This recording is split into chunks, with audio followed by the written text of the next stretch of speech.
everybody, welcome back to my channel. My name is Dr. Anthony Cliff, and on this channel we're discussing all things higher education, from research, how to do SPSS and interviews, right the way through to navigating supervisors, to today's topic, all about PhD and 5 reasons why you should do a PhD.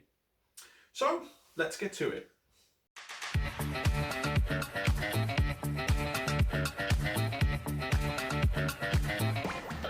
If you're new here or you need a refresher who I am, I'm Dr. Anthony Cliff, and I actually completed my PhD in 2019, and it actually took me from start to finish 2 years, 8 months, which is way under the national average of doing a PhD. So if you want to know how I did that by working 4 days a week, please do check out the video. It should be popping up here or in the description below.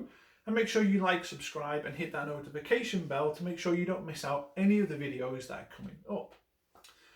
So for me, PhD was never on the cards. It's not something that I ever woke up one day and decided to do. It's certainly not something that I think anybody actually grows up and they might want to be a doctor. Now, remember, medical doctors are not the original doctors. We're the proper doctors, as Captain Holt from 9-9 would absolutely tell you. When someone has a heart attack on a plane, do they yell out, "Yo, does anybody here have an art history PhD?" A PhD is a doctorate. It's literally describing a doctor. Maybe let's refocus. No, the problem here is that medical practitioners have co-opted the word doctor. Okay, Captain. Now, I know we live in a world where anything can mean anything, and nobody even cares about etymology. Apparently that's a trigger for me. Yeah. So you might well grow up to be a medical doctor. You might want to be a medical doctor, but nobody actually wakes up and wants to be an academic. You know, you might look at Indiana Jones, perhaps. That might be your inspiration. Hey, lady, you call him Dr. Jones. My professional name. But I don't think anybody actually wants to grow up to be an academic. It's something that develops later on in life. And from my own experiences and those around me, it's more of an element of serendipity. It's something that happens later on in life that you end up down this path of being an academic and doing a PhD. So, reasons of doing a PhD, I'm going to give you 5 reasons why, if that's something you're thinking about doing, then it's definitely something to consider, and hopefully you will do it based on these 5 good reasons why you should do a PhD. So that's enough of an introduction. Let's jump into it. Okay, so number 1, let's get the obvious out there. It is great being called a doctor and having that on your titles and all of that things. You know, I'm not going to beat around the bush here. Some people say you shouldn't be using it outside of work, but for me, you've worked incredibly hard. For me, it's the hardest I've ever worked to get that title of being a doctor. Having doctor in front of my title has been great. I've yet to be upgraded on a flight, but then again, COVID happened when I graduated 2019, so I really had a year straight into work. So I didn't really get a chance to test that theory out yet, but trust me, I'm going to give it a go. Now, what I have noticed, for example, is no changes in insurance, but the bank particularly, you know, they were throwing loans. They increased my credit card limit straight away as soon as I had a doctor title given to me. So I think you can get some better treatment potentially by having that. But again, that's just my own experience. But of course, for me, the title is not so much around obviously having it. It's more, for me, it's a symbol of that achievement. Now, I think some people don't particularly like when people are using their doctor title outside of work. You in charge. And who the hell are you anyway? I'm the Doctor. I'm a Time Lord. I'm from the planet Gallifrey in the constellation of Kasterborous. You got a problem with that? No. In that case, hello, Z. You know, I have it, for example, on my post, my bank, all of that. Most of my parcels come through with that nomination on because I've worked bloody hard for it. There's a reason only 2% of the population have a PhD, and that's global population. There's a reason why it's so small, because it's an incredibly difficult journey to do. So for me, of course, I want to celebrate that. I've worked really, really hard for it. And, you know, if you've got a problem with that, that says a lot more about you than it does for me. So definitely having a doctor title is still incredibly cool. So that is definitely the number 1 reason why you should do a PhD. The second reason is if you want to actually change the way you view the world, then I highly recommend that you do a PhD. PhDs are inherently incredibly difficult, and I've just done a video on the 5 reasons why you shouldn't embark on a PhD, so maybe have a look at that. And even if you watch that and you still want to do it, then one of the best things about doing a PhD is it's going to change the way you view the world. Now, what I mean about this is, in your research, you're going to be reading loads of different things, and you're going to be asked plenty of questions from many other people, and you're going to be asking questions of other people as well. It really gets you to open your mind to the way the world works from not only philosophical, can I say that word? Do you understand the words that are coming out of my mouth? Philosophical standpoint, but also from a practical standpoint as well. And you start to look through the world from a very critical lens. Now, one lecture I often give to students in my current job, my academic skills job, is all about being critical and asking questions. The why, the how, the who, and the what. And when you do a PhD, that naturally becomes your disposition. You question everything. You want to find evidence for everything. You don't take things at face value. And not only is this great from an academic standpoint, but from your personal lives as well. It helps you to deal with different conflicts that are going on in your lives. It helps you to see and read between the lines. And because you spend, say, a minimum of 3 years going through that process, it's fundamentally going to change the way you think. And actually, it's going to make your life a lot better because you're going to be able to deal with those kind of things. And that leads me on to number 3, the ability to deal with disappointment and stress in your everyday life. So like I say, it's incredibly difficult to get a PhD. And I joked with my friend, Dr. Katie Fitton-Davies, who did a PhD in the same office that I did. And we joked actually the other day about how actually some of the big major stresses that kind of go on now in our working lives are actually nothing compared to the PhD. And we've developed those excellent compartmental abilities to be like, oh yeah, okay, that's happened, didn't go particularly well. Right, let's reflect on it, let's move on, let's put things in place.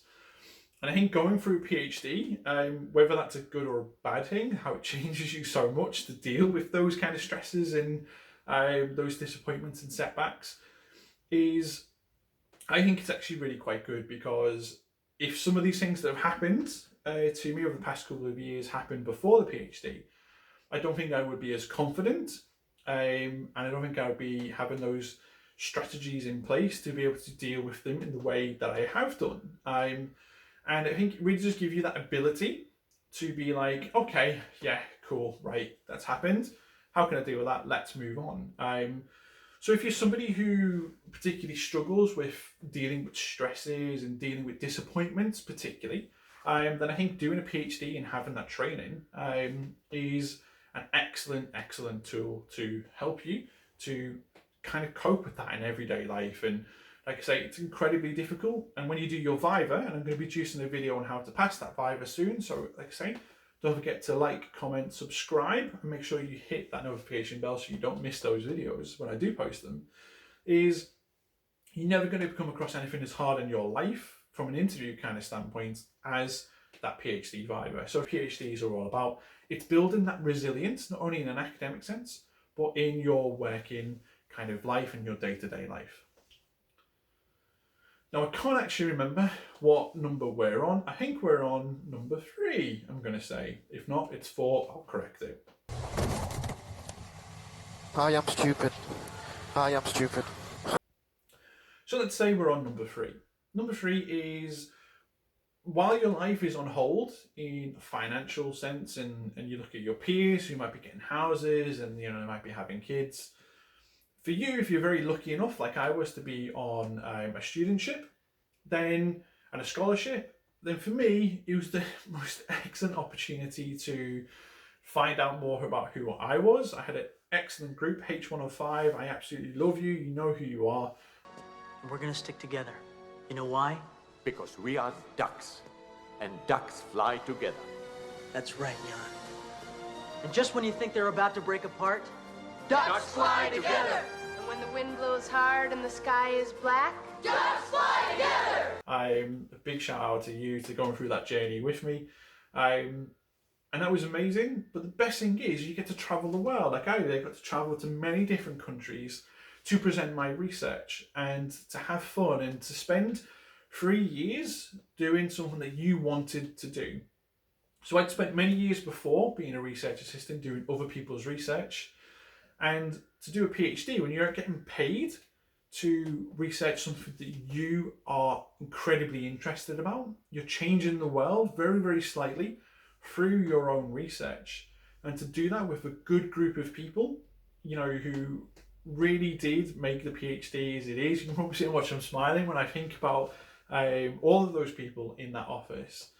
You know, going through that experience, it's just so exciting. It's something that you're doing. It really motivates you in the morning to get up. And like I say, all those experiences I would never have had if I didn't do a PhD. All those countries I've visited to present research, to go to conferences, to talk to interesting people, I would never have had access to that if I didn't do a PhD. It really is life affirming. It really is life changing. So that's one reason you definitely want to do a PhD. And the fifth reason why you should do a PhD is not only are you in the 2% globally of all those who have a PhD, but actually it's a mark of how you can come through some incredibly difficult moments and challenging moments and still succeed. Are you not entertained? Are you not entertained? Is this not why you are here?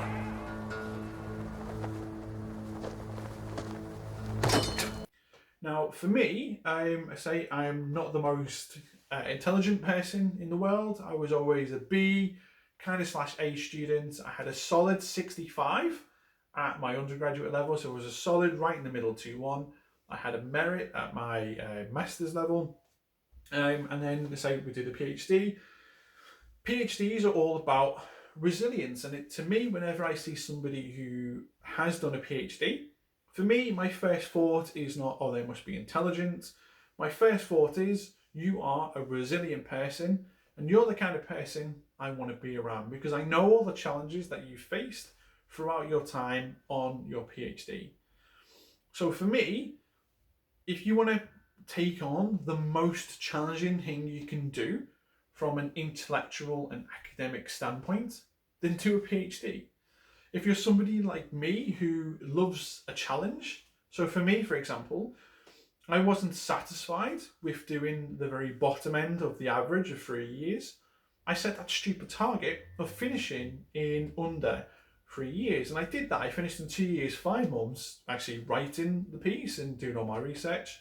Then I vivaed, corrected, and graduated in 2 years, 8 months. So if you're... I coined the term. See what I just did there? That was an explanabrag.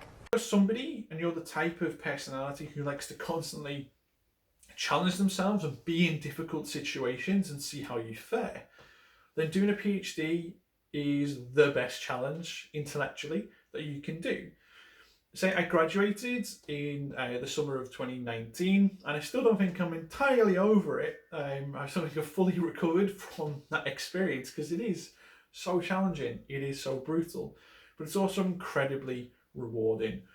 I look back on, like I say, you know, there's just under 3 years of that PhD life, and they were the best 3 years of my life. It was the best of times. It was the worst of times. To date, weird as it may sound. So if you want to have that experience, if you want to experience all the crushing lows, but also the mega highs, do a PhD and make sure you have a group of people around you, because they really do make the PhD, and it's a great, great journey. And of course, that's now set me up for the career path that I'm on now. So definitely highly recommend that you do a PhD. So they're my 5 top tips. I'm pretty sure it was 5, not 6 or 4. We'll find out. Like I say, intelligence, what did I say? If you've liked this video, please do like, comment, subscribe. Particularly comment if you've done a PhD yourself and you have some thoughts and feelings you'd like to share with everybody else about why they should do a PhD. Please do check that out. I say on the other side of the coin, I've got 5 reasons why you shouldn't do a PhD, so definitely check that video out as well. And please do check out all the other videos on the channel. And really, really important is say you like, comment, and subscribe. If you are subscribing, please do hit that notification bell because you won't miss out any of those videos. And it's really important for me to grow the channel. And importantly as well, is if you do subscribe, please do let me know in the comments what other videos you'd like to see coming up. I've got plenty more coming up around about the PhD, but also about undergraduate life, how to survive that. I'm going to discuss how I was about to quit university in my first year and why I'm glad that I didn't. So if they're the kind of videos you want to watch, please do shout out, let me know in the comments. And like I say, really important that you do subscribe. It really, really does help the channel. Okay, so thank you, and hopefully I will see you in the future, a future doctor. See you soon.